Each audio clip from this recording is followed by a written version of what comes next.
Сәлеметсіздер ме? Мен Жетісай қаласының тұрғыны, номер 7-ші Тұран мектеп коммуналдық мемлекеттік мекемесінің 7-ші А сынып оқушысы Ділдаханова Ләззат. Елімізде болып жатқан жағдайларға байланысты біз үйде отырып қашықтықтан оқуға мәжбүрміз.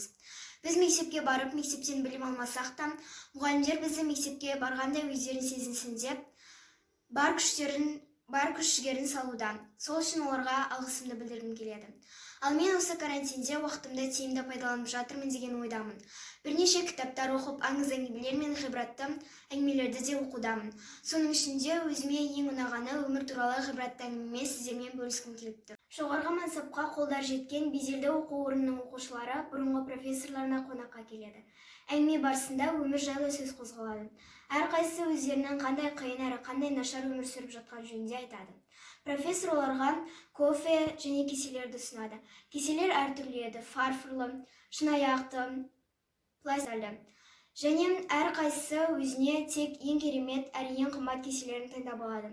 Олардың бұл істерін көрген профессор: сендер өздеріңе ең әдемі кеселерді таңдап алдыңдар. Алайда ең қарапайым әрі арзан кеселер орында қалғанына назар аударыңдар. Олардан әркім өзіне жақсы кесе таңдап алу ол қалыпты жағдай.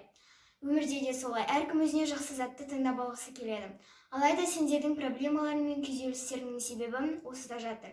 Сендерге кесе емес, кофе маңызды емес пе? Қандай кесе болса да кофенің дәміне әсер етпейді. Ал өздерің ойлаңдар, өмір кофе, ал атақ, қоғам, байлық, абырой, олардың барлығы кеселер. Сендер қандай кесені таңдасаңдар да өмірдің дәміне әсер етпейді.